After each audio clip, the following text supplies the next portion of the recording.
to make a quick change over here.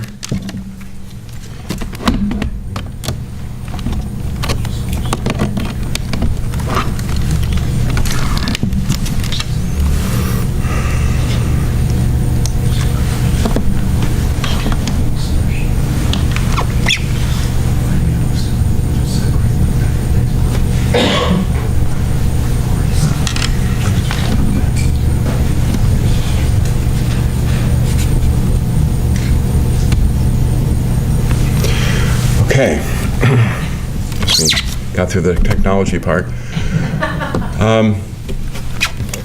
That was a quick video that we did to get donors interested in contributing to the park before we had all of them signed up.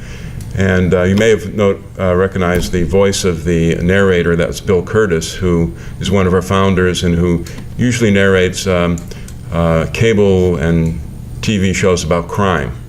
So.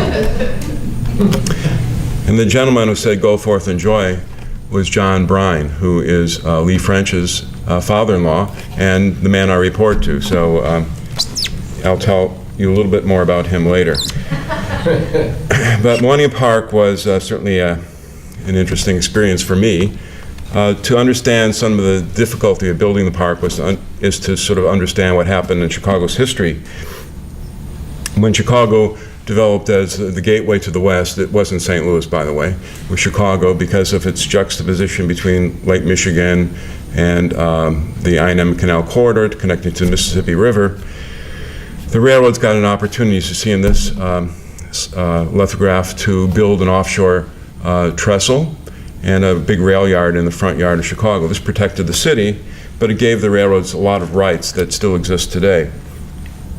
In the 1890s, the city decided to expand a landfill in front of the railroads to create a landfill for a new park, which was going to be called Lake Park. It was a 320-acre expansion. It was they used the debris from the creation of the sanitary ship canal, which went to the Mississippi River. It was clean fill, and that building in the bottom is the first building for the Art Institute of Chicago.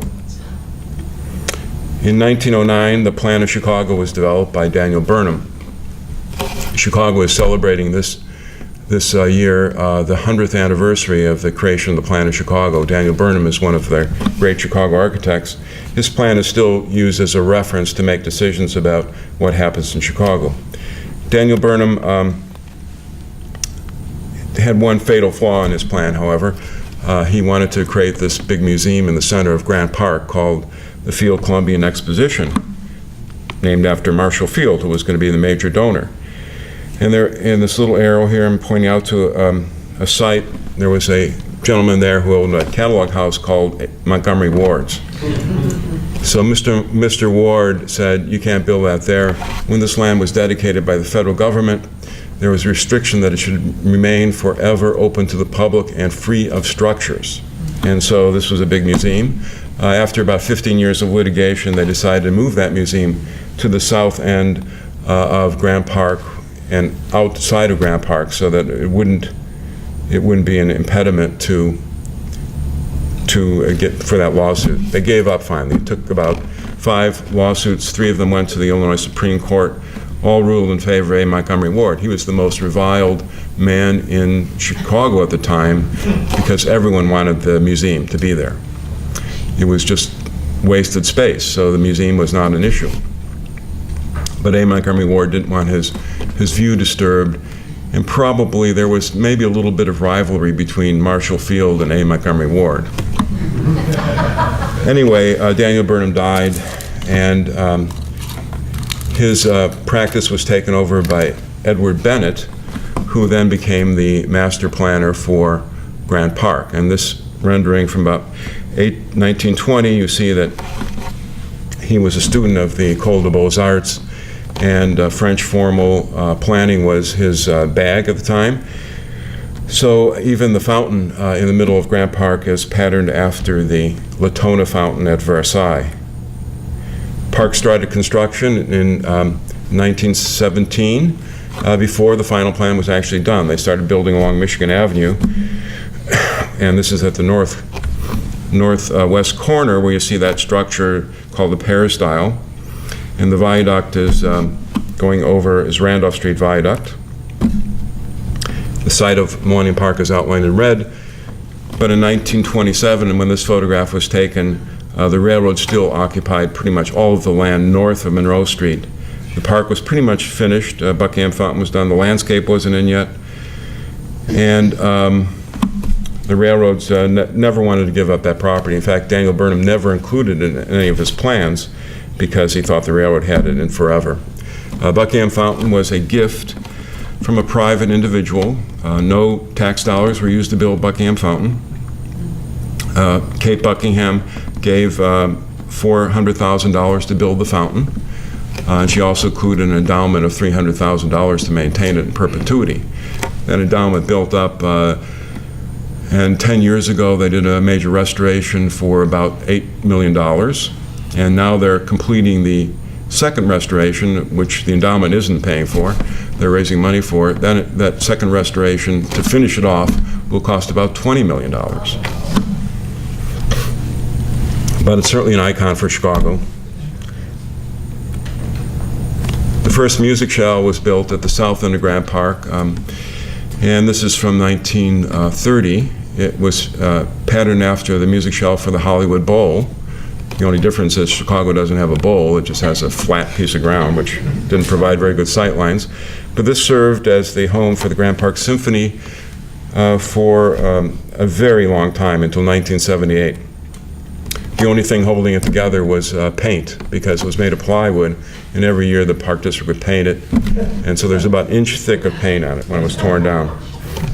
It was replaced by this building in 1978, the Petrillo Music Shell. And to get around this, this problem of structures, permanent structures, this was made to be taken apart, stored, and re-erected every year. The cost of doing that, the building cost, $101.4 million. The cost of taking it down, storing it, and re-erecting it one time was $450,000, and this was back in '78. So the Park District decided, well, we won't do it. And so what if somebody sues us? We'll just fight it in court. Well, no one sued because it was providing, free programming for Chicagoans, so no one was going to sort of go and take that away from anyone. So it's still there. It's still functioning as now the home of all the Taste of Chicago, all the rock concerts and other kinds of concerts, jazz series. And it's very close to Millennium Park, so that's a problem. Ultimately, this is supposed to be demolished, and a new facility is supposed to be moved about a mile away, but no one's doing that right now. John Bryan hasn't taken that on as one of his next projects. So this is what happened with that facility that was designed for symphony music. It became the home of all these concerts. This was a 4th of July concert during Taste of Chicago, and probably 1 million people would come down here at one time. Totally inadequate for its use.